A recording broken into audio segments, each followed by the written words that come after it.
Okay, bismillahirrahmanirrahim. Assalamualaikum and hi guys.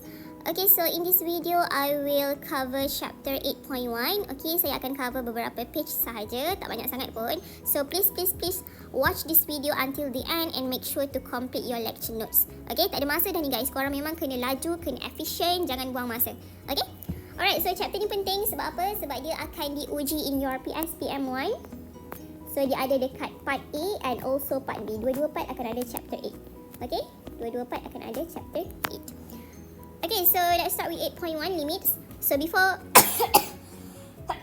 excuse me, before we go through all the calculation, all the steps and all the jalan kerja untuk chapter limits ni, we are going to understand the definition of the limits tu dulu. Okay?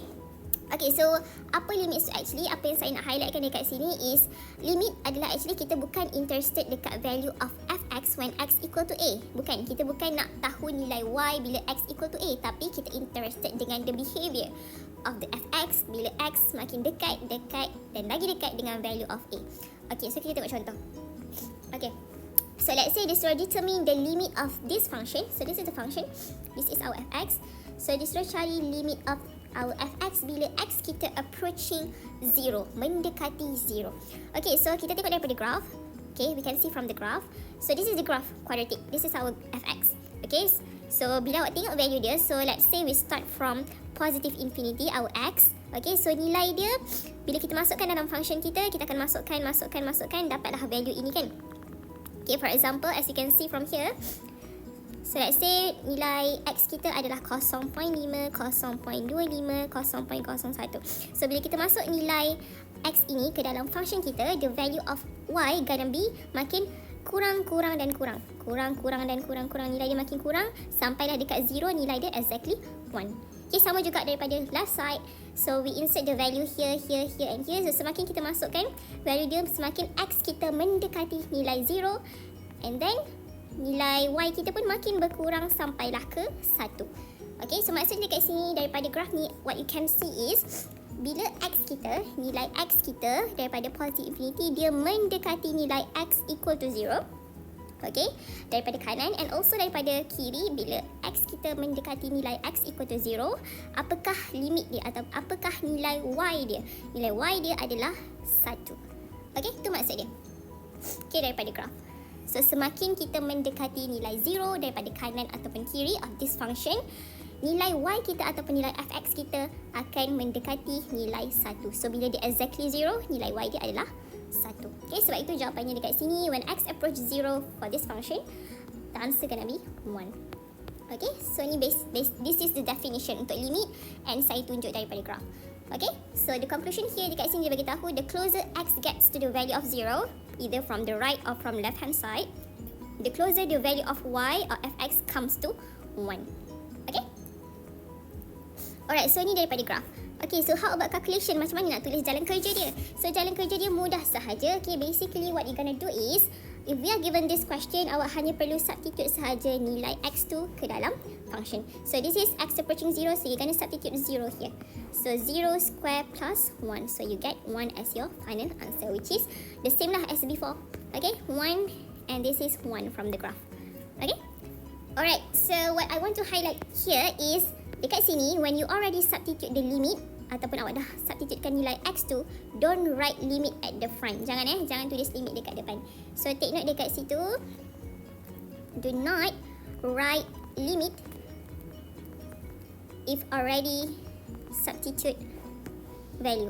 Already subs value. Okay, sebab cara penulisan awak salah lah kalau awak tulis. Contohnya you write it like this, limit x approaching 0, 0 square plus 1. So, this is wrong.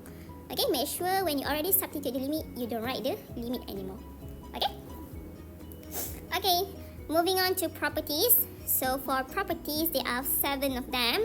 So the first one, bila x approaching a and the function is constant, which means tak ada nilai x kan yang awak nak gantikan, so the answer will be the constant. Contohnya this one, bila x approach 3 untuk 5, so the answer will be 5 lah. Sebab kita tak ada function x yang kita nak substitute kan, 3, so the answer will be 5. Okay, next one. So for this function, just substitute sahaja. So which means this one, sama macam contoh tadi, it will be 2 lah. Okay, kita gantikan x tu dengan nilai yang x kita approaching. Okay, for this one pun sama. Basically, just masukkan saja. So, for this one, 4 power 2, which is 16. Okay, sebab apa 4? Sebab x approaching 4. Okay, and number 4, if we have constant in the function, so you can just bring out ataupun faktor keluar the limit. Okay, the constant. For example, we have limit x approaching 4, 5x fx. So you can bring out the 5, and then awak tulis saja limit x approaching 4x. Okay, so if you gonna continue, dia jadi 5 darab 4 lah. So become 20. Okay, next one, if we have limit x approaching a of fx plus minus dx, you can pisahkan dia. You can separate them. Okay, so maksudnya limit this one plus minus limit this one. Okay, sama juga dengan darab, and bahagi pun sama. So for example, this one darab, so you can separate them. Limit this multiply limit this. Sama juga dengan bahagi. Limit of this sama je dengan limit this bahagi limit this. Okay, so kita go through terus the example. So untuk yang ni kita boleh pisahkan dia jadi limit x approach 4 3x square minus limit x approach 4x. Okay, for the second one, they multiply this one and this one. You can also separate them, become limit x approaching 2x cubed. Okay, and then put bracket. And the other one is limit x approaching 2x square minus 3. And last one, you can separate the division as well. So limit x approach 3x square divided with limit x approaching 3x plus 1. Okay, settle. Okay, so now let's find the limits by using substitution method. Basically, kita buat benda yang sama sahaja. Kita akan masukkan nilai x kita ke dalam function. Okay, so for example, the first one, we have limit x approaching 3x cubed minus x. So we can just substitute the limit. So 3 power 3 divided by 3. So we have 27 divided by 3, which is 9. Okay, done. The next one is the same, so we're gonna substitute x equal to 2. So 3, 2 square plus 4. So we have 3 multiplied 4 is 12. 12 plus 4 is 16. Okay, and then the last one is also the same. So we're gonna substitute 4 into the function.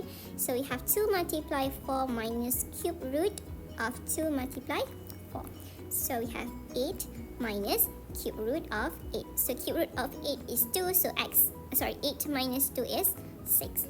Okay, so this is very simple. Okay, so I hope you understand well for this one. Okay, so now we are going to find limit of the rational function. Okay, so first of all, whatever limit question that you have, please make sure to always use substitution method first. Maksudnya pakai cara tadi lah, kita try dulu substitutekan nilai dia, dapat jawapan apa. So let's say if you substitute the limit and then what you get is 0 over 0. Okay, you get 0 over 0. So tak boleh kan? 0 over 0 tak boleh berlaku. Okay, we cannot get this as your final answer. So if this happen after you use substitution method, you gonna use either factorization method ataupun multiplication of conjugates untuk kita solvekan soalan limit. Okay, so saya ulang, if you have the limit question, first of all pakai substitution dulu. Try dulu masukkan nilai dia. So if you get the value macam ni, tak ada masalah. Okay, so but let's say if you have 0 over 0, then baru awak guna sama ada factorization method ataupun multiplication of conjugate. Okay? Okay, so now let's see the factorization method. So bila kita nak pakai factorization method ni, kita akan factorizekan numerator and denominator and then simplify ataupun kita cancel out yang mana boleh. Okay? So we're going to start with the first example. So we have limit x approaching 3, x square minus 9 and x minus 3. Okay? Alright, so as I said before, make sure try dulu substitute. So kita masukkan 3 square tolak 9, 3 tolak 3. So yes, you get 0 over 0. Okay, maksudnya tak boleh lah. Okay, so you have to do something which is you gonna use the factorization. So apa yang kita nak factorize kan? Kita akan factorizekan this one lah. Obviously, this is quadratic. Okay, so you need to find the factor. Kita kena jadikan dia ada faktor. So you simply put into your calculator. So you're gonna have 2 factor for this one, which is x minus 3 and also x plus 3. Okay, and then x minus 3 dekat bawah tu salin balik. Okay, so apa aim kita faktorkan tadi? Because we want to simplify ataupun kita nak cancel out the function yang boleh. Okay, so for example, this one you can cancel out x minus 3 from numerator and denominator. Okay, so what's left is, apa yang tinggal adalah x plus 3. Okay, so bila dah simplify, you try again substitute 3 tambah 3 sama dengan 6. Tak ada masalah kan? Dah tak jadi kosong apa kosong. So betul lah jawapan korang. Okay, so 6. Okay, we try again for B. So untuk B pula, we have limit x approaching 0. Untuk 3x cubed minus x over x. Okay, for this one pun sama, try dulu masukkan. Okay, so masukkan 0 minus 0, 0. So sama dengan 0 over 0. Okay, so maksudnya tak boleh. So you have to use the factorization method. Okay, so awak faktor keluarkan x. Okay, you can bring out the x. And then what's left inside is 3x squared minus 1 over x. Okay, so now we can cancel out the x. Dah simplify, dah cancel out. We're going to try it to substitute again. So saya tulis dulu what's left. 3x squared minus 1. So now I try to substitute again. Okay, so you get negative 1. Okay, maksudnya betul lah, tak ada masalah lah bila dah dapat nilai constant, meaning that your working step betul. Okay, settle. Okay, we try another one. Kita dah try this one. Number B pun lebih kurang, so saya nak try D. Okay, sebab dia cubic. Okay, so untuk cubic, so we have D, limit x approaching 2, x cubed minus 8, x squared minus 4. Oh, sorry. X squared minus 4. Okay, so for this one pun sama, you make sure that it is 0 over 0, so I substitute 2. 4 minus 4, yes, you get 0 over 0, so you have to use the factorization method. Okay, so untuk yang bawah tu, boleh faktorkan macam biasa sebab dia quadratic. Okay, so masukkan dalam calculator untuk the quadratic one, so you will get x minus 2x plus 2. Okay, sebab dia quadratic tak apa. And nilai dia cantik, so you can just terus masukkan saja. Okay, but masalah dia dekat sini adalah di sini. Okay, so dekat sini x cube minus 8 tu adalah awak punya function. So dia cubic. So bila cubic, awak tak boleh main masuk je. Mesti ada jalan kerja. Okay, so what you can do is awak try dulu masuk calculator. So awak akan dapat satu nilai x ataupun satu roots, which is root dia x equal to 2. So faktor dia adalah x minus 2. Okay, so saya dah tahu dia ada satu faktor. Saya tulis dulu. Okay, daripada calculator saya tahu dia ada satu faktor, x equal to 2. So saya masukkan dulu. X minus 2, x tambah 2. Okay, so actually awak dah boleh nampak dekat sini, kita boleh cancel tu nanti. Okay, so masalahnya sekarang apa yang dalam ni guys? Okay, apa yang dekat dalam ni? So macam mana kita nak cari? Macam mana kita nak cari benda ni? So we know that this one multiply with this get this. So macam mana nak dapat yang ni? Simply this one bahagi dengan x minus 2. So we gonna use long division yang korang belajar dekat chapter 6. Okay, so you gonna use long division. Okay, dia kena ada jalan kerja sebab dia cubic. Okay, dia kena ada jalan kerja. Okay, so we gonna divide x cube minus 8. Okay, so ada trik dekat sini. So since dia constant dengan cubic dengan power 3 sahaja, saya akan tulis juga untuk x square dengan x, tapi dia jadi 0 lah. Dia jadi macam ni. Okay, supaya jalan kerja awak nanti jadi kemas dan tersusun. Okay, kejap lagi awak nampak kenapa tulis benda tu membantu.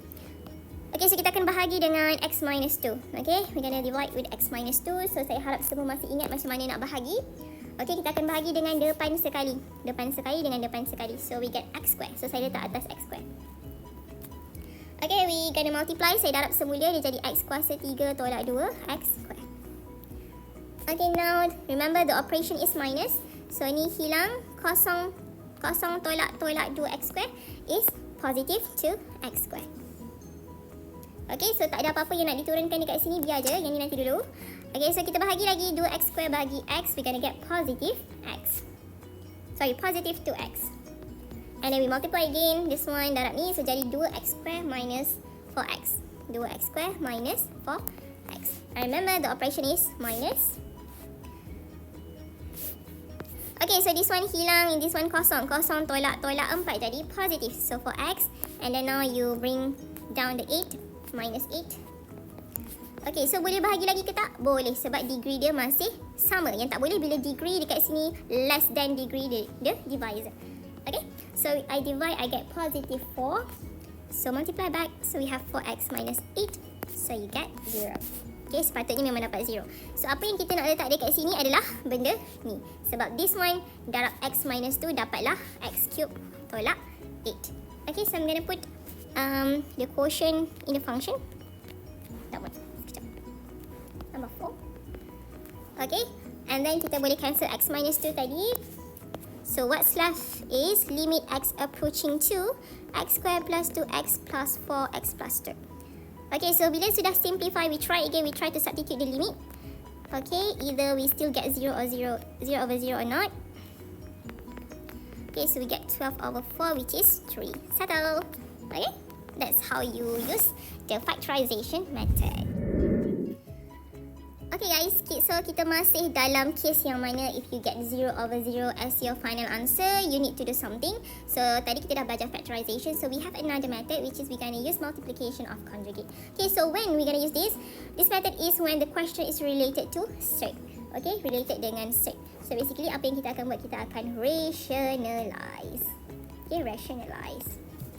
Okay, so untuk rationalize ni saya punya tips senang saja, saya akan change sign in the middle. Okay, tukar sign yang tengah saja. Kejap lagi awak nampak. Kenapa saya tukar sign yang tengah saja? Sebab saya nak guna formula ni. A minus B, A tambah B, dia sama dengan A square minus B square. Okay, sebab formula ni sangat membantu dan very simple to use. Okay, so I start with A first. Saya akan buat 2 example saja. The rest you can do by your own. So we start with A. So we have limit x approaching 1, set x minus 1 over x minus 1. Okay, so again remember what I said. First of all, pakai dulu substitution. Try dulu masukkan. Okay, sebab ada soalan-soalan yang trick tau. Dia nampak macam kena factorize, dia nampak macam kena set, padahal tidak. Okay, so that's why you have to always use substitution method dahulu. Okay, so we substitute the limit. So we have set 1 minus 1, 1 minus 1. Yes, you get 0 over 0. Okay, so cannot. So you're gonna use multiplication of conjugate. Okay, so we're gonna multiply ataupun we're gonna multiply with the conjugate or we're gonna rationalize. So tips saya tadi, we're gonna change sign in the middle. Maksudnya saya tukar sign yang tengah je. Okay, maksudnya saya akan darab dengan set x plus 1. Okay, so bila darab set x dengan plus 1, jangan darab bawah atas je. Jangan darab salah satu, dia kena darab dengan dua-dua lah. Okay, darab dengan dua-dua. Macam tu. Okay, so limit x approaching 1. Okay, so apa yang berlaku dekat sini? You see that this is something minus something, something plus something. So this is A minus B and this is A plus B. So remember what I said about this formula, dia akan jadi A square minus B square. So A square meaning set x square.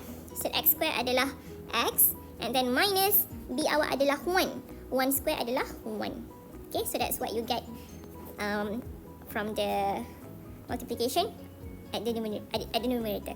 Okay, lepas tu yang bawah tu we have x minus 1 dengan set x tambah 1. Okay, remember dekat sini untuk conjugate ni yang tak ada kaitan dengan rationalize, yang atas tu kita rationalize kan. So yang bawah tu tak ada kaitan kan. So do not expand. Okay, please do not expand. Sebab kalau tak awak takkan dapat berjaya solve. Kenapa saya kata jangan expand? Sebab if you expand, awak tak nampak dah benda ni boleh cancel. Betul tak? Okay, if you expand tadi, awak expand terus, nanti awak tak nampak that actually we can cancel out this one. Okay, you can cancel out. So cancel this one. So what's left is limit x approaching 1, 1 over set x plus 1. Okay, so bila dah simplify, we try again, substitute the limit. So 1 set 1 plus 1, dia jadi 1 over 2. Okay, you get the final answer. Okay, saya ingatkan lagi sekali bila dah substitute limit, jangan tulis limit dekat depan tu lagi. Okay, remember cara penulisan mesti betul. Takut pemeriksa kali ni strict, kita tak tahu pemeriksa awak macam mana kali ni. Okay, okay, we try another one, B. So B we have limit x approaching 4, 4 minus x, 2 tolak set x. Bengkok pula, 2 tolak set x. Buat apa dulu guys? Buat apa? Masukkan dulu, cuba juga. 4 tolak 4, 2 tolak set 4. So kosong over kosong. Okay, check mesti check. Sebab kalau tak, nanti awak terlepas pandang, tantah tak dapat pun kosong per kosong. Okay, who knows? Okay, so since dapat kosong per kosong, kita akan rationalize. So sekarang set kita dekat bawah, so kita akan rationalizekan pakai set yang dekat bawah lah. So we have 4 minus x, 2 tolak set x. So remember, tips saya, kita akan change sign in the middle.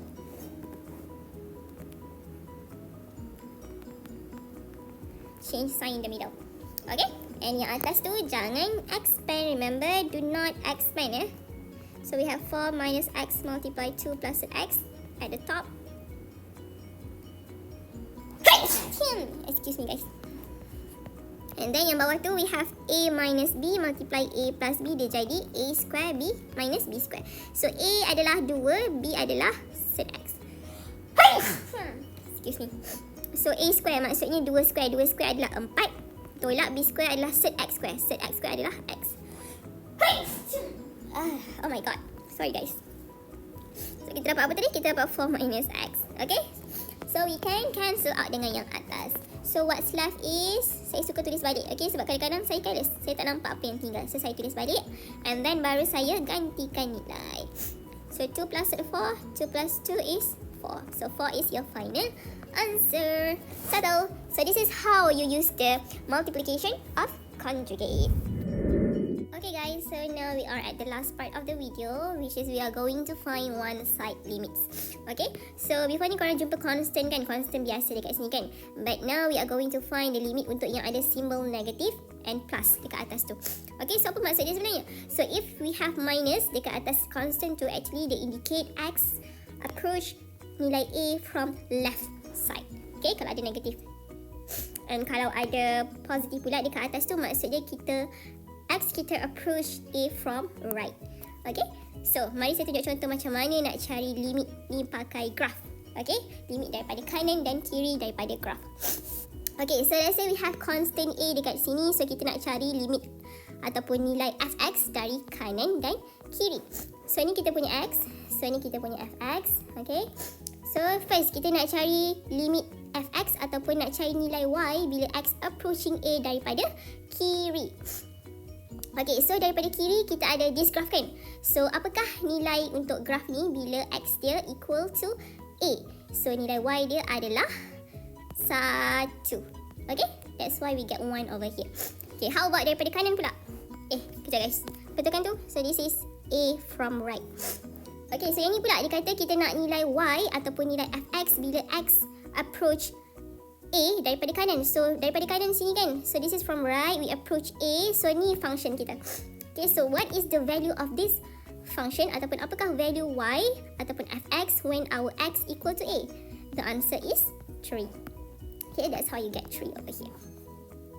Okay, so we're gonna try a few more examples. Okay, daripada graph ni kita akan buat sama-sama. Okay, so please tengok betul-betul. Okay, so first, this one. Kita nak cari limit nilai y ataupun nilai fx bila x approach 4. So, sini 4. Dia kata dia nak approach dari kiri. So, 4 dari kiri. Dari kiri, function yang paling dekat dengan x equal to 4 dari kiri adalah function yang ini. So, apakah nilai y dia bila x is equal to 4? So, the answer is, tada, the jawapan is 2. So, sini 2. Okay, we try again. Next one, approaching 4 from right. So 4 sini, daripada kanan, function mana yang ada? Yang ni yang paling dekat. Okay, so what is the value of y bila x equal to 4 for this function? The answer is 3. Okay, 3. Next one, moving on. This one pula, negative 3. Negative 3 dari arah mana? Dari kiri. So negative 3 is here. So dari kiri, function mana yang ada? Ataupun paling dekat, this function. So what is the value of y ataupun fx bila x exactly negative 3? The answer is 1. Next one, negative 3 from right pula. Okay, from right. So from right, sini kanan. So function yang paling dekat dari kanan adalah function ini. So value of y dia bila x equal to negative 3 for this function adalah 4. Okay, moving on. We have 2 more questions. So kita buat F dulu guys. Buat F dulu. So kita nak approach 1 dari kanan. So sini 1, approach dari kanan ada 3 kan function. Tapi yang mana yang paling dekat? Function yang ini. Okay, daripada kanan, function yang saya bulat tu paling dekat. So, the value of fx ataupun the value of y when x equal to exactly 1 is 2. Okay, and the last one is 1 from left. Okay, so 1 from left. So, 1 from left, this is 1. So, daripada kiri, function yang paling dekat tak ada. Tak ada function dekat sini guys. Tak ada function yang dekat belah kiri dia. Yang ni sangat jauh, tak boleh pakai. Dia kena yang dekat. So, tak ada. Okay, so actually daripada kiri, tak ada function ataupun tak ada fx yang approach ataupun paling dekat dari arah kiri. So meaning tak ada limit ataupun undefined. Okay. Alright guys, so I'll stop here. So I hope everyone understand. Kalau tak faham, ada soalan boleh tanya terus dekat saya ataupun Madam Izzati. So the next class would be on Thursday. Saya akan masuk terus untuk existence of limits. Okay, so please guys, make sure korang tengok video ni and complete korang punya nota kuliah. Okay, bye-bye. See you soon.